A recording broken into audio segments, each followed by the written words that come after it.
Hi there, my name is Steve Gerhardt, and this is the Unagi Observer. Thank you so much for stopping by and watching the video this week. As you can tell, I got to see a first-run anime movie in the theater. Yes, I finally was able to get to see one.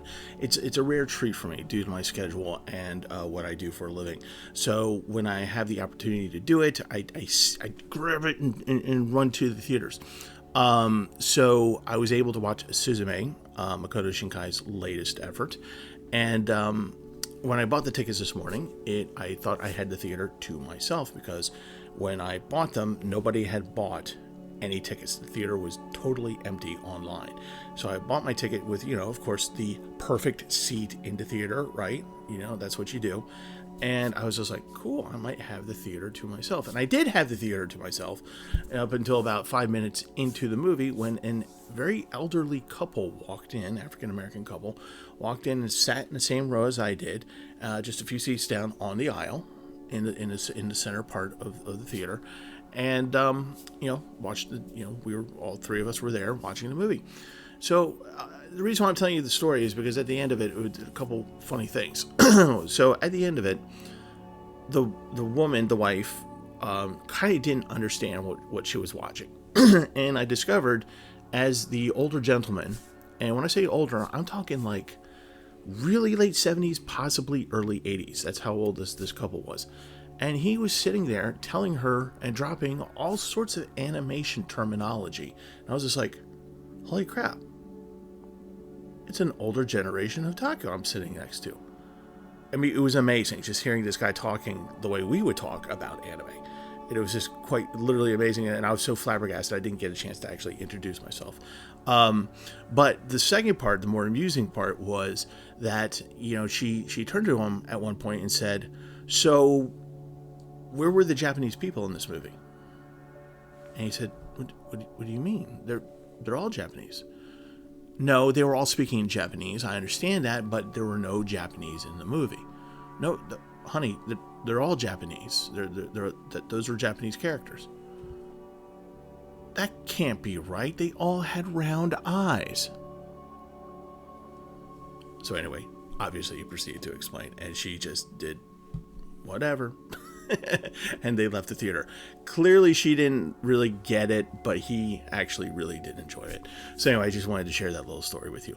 So why don't we, before we get into the review, real quick, the anime brief, which is what we're calling the weekly dig now, the link will be down below. Not only do we have anime news coming up this week, but also this week we're going to be talking about first run anime for the spring 2023 season. We only watched, John, Brent, and I watched the first episode of brand new shows. So no second season, third seasons, no OVAs, no kid shows or movies, that kind of thing. Just straight up new anime TV shows that are being presented. And I think we got through about 28 of them. So be on the lookout for that video coming up on the anime brief. Again, the link will be down below. It's on the weekly it's on the anime archaeology YouTube channel. So please check that out in the upcoming days. And so let's get on to the review of Suzume.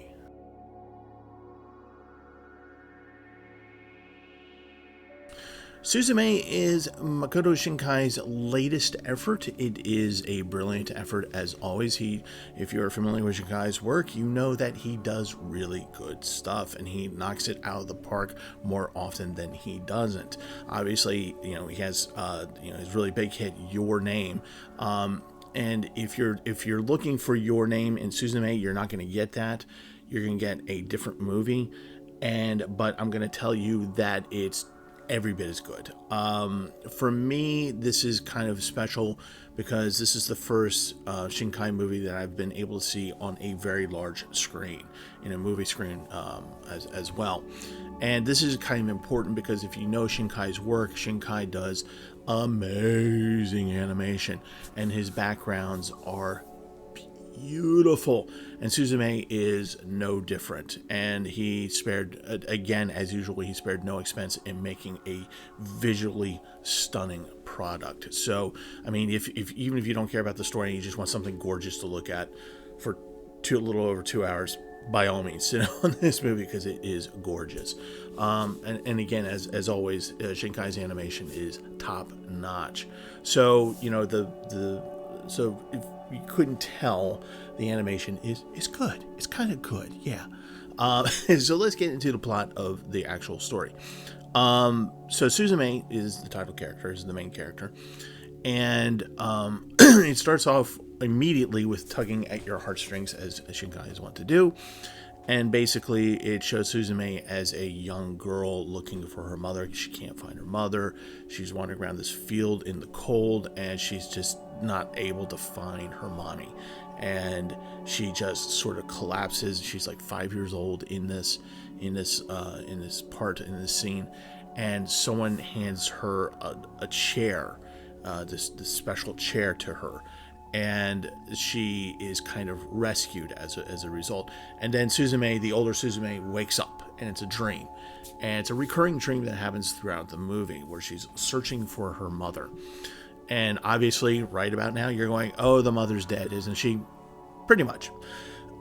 So the visuals you get in the dream are things of houses with boats on top of houses, a lot of vines. Things are in states of disrepair and things like that. Grass is growing over it. It's a weird sky. It's a very unusual sky. It's not natural. And you come to realize that, oh, okay, we think we might know what this is. And it is the tsunami flood back in March of 2011 that happened in Japan as a result of an earthquake. And so this is what it is. And so you very quickly learn Auntie is there to take care of her, and is playing the guardian mother to Suzume, Takemi. And so you understand right away, Mom's dead. Okay, we get it. So as she goes to school, she's riding on her bike. She sees this guy walking up the hill, and she's just like, oh, he's pretty. Oh, he's beautiful. And she slows down to get a better look at him, right? And as she goes by, she has like this moment of recognition. He turns around and asks her where there are ruins and if there's a door in the ruins. And she goes, "Oh, you must mean the town up on the mountain that's abandoned because this thing happened up there once upon a time." And he goes, "Oh, okay, great, thank you. I'm looking up there." So he actually goes off. She goes to school, and she's on her way to school, and then she's just like, "I know this guy." And so she goes back, and she actually goes to the ruins to look for this guy. And it says, in this beautifully dilapidated building, the door is sitting in the middle of what was clearly a dome. And there's water, small pool of water, shallow pool of water in the center of it. And she sees the door, and she's just like, "What the heck is this?" And so she opens the door, and it's that field with that weird sky. And she tries to go, "Oh, I want to check this out." And every time she goes to the door, she just goes to the door. She doesn't go to this magical place. She's just like, what the heck is going on? And as she's trying to figure out, her heel bumps into something. She looks down. It's this weird looking, very Paleolithic looking cat statue, like very, very primitive. And she's like, what the heck is this? And she picks this stone up, and there's ice underneath it. And she goes, wow, this is cold. And as she's holding it, she's like, what is this? And the cat, it turns into a cat, like an actual live cat. And she's like, whoa, what the? She freaks out. She runs away. She goes back to the school. And because weird things are just starting to happen, she's just like, I don't want any part of this. I'm going to school. So as a result of picking up this little statuette of the cat and having the cat statuette turn into an actual real live cat, she's sitting there, and they have the earthquake alert going on the cell phone. So the cell phones show this earthquake alert, and everyone's just like, oh, we're kind of a little bit worried, going, okay, what's going on here? Let's just follow the alert. And she happens to look out the window, and she sees this smoke coming up, and she's like, what's going on out there? Nobody else can see it. And then she sees this big red column just arching out from the smoke, and it's this huge thing that's coming out. And she's just like, oh my god, what is that? That's coming from where I just came from. And they're all just like, what are you looking at? What do you see? So nobody can see this, right? By virtue of pulling out this statuette, she is able to see what's going on. She runs back to the ruins. She just hauls ass and goes back there, and she runs in and looking for the guy, because she knows the guy is somewhere around there. And as she sees the door, he's trying to close the door, and all this big evil red thing is coming out, just keeps coming out of the door. He's trying to shut it, and he's just like, he's like, get out of here now. And as it's arching upwards, the main column. Smaller columns split off, and it floats down to the ground. And once it hits the ground, an earthquake happens. So he wants to prevent the big column from hitting the ground, because that's going to cause a massive, massive earthquake. So she helps him close the door. He pulls out a key, says a little prayer. Then these things start to happen, and he's able to lock the door and save the day. And he turns, and in the process, he hurts his arm. And as he looks at her, he goes, okay, forget what you saw here. Look, thank you for your help. That was great. Just don't forget about it. Don't be concerned. I got this. And she's like, your arm is hurt. Let me take care of it. Brings him home. And that's where they have the conversation. He learns that she actually picked the statuette up. And he goes, well, that was a keystone. So you let loose this thing. And there's only one other keystone to help. And that can't hold for long. We need both of them active. So we've got to find the cat. She's just like, okay, she's on board with this. The cat suddenly appears, and it just looks like crap. It's just like shriveled up, and it's just like weak and everything. And she feeds it, and then it says, oh, Suzume loves me. And they're all just like, you're talking?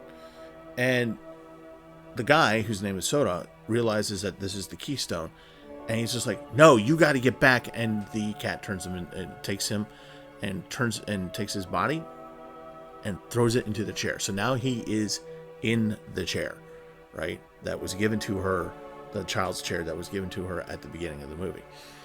And so he's able to move basically in the chair around. So that's kind of weird. And then the cat takes off. He's just like, the cat is just like, nope, I'm not going back to be the keystone. Sorry, I want to play with Suzume. And he runs off, and the chair runs off after him, pseudo, as the chair runs off the cat.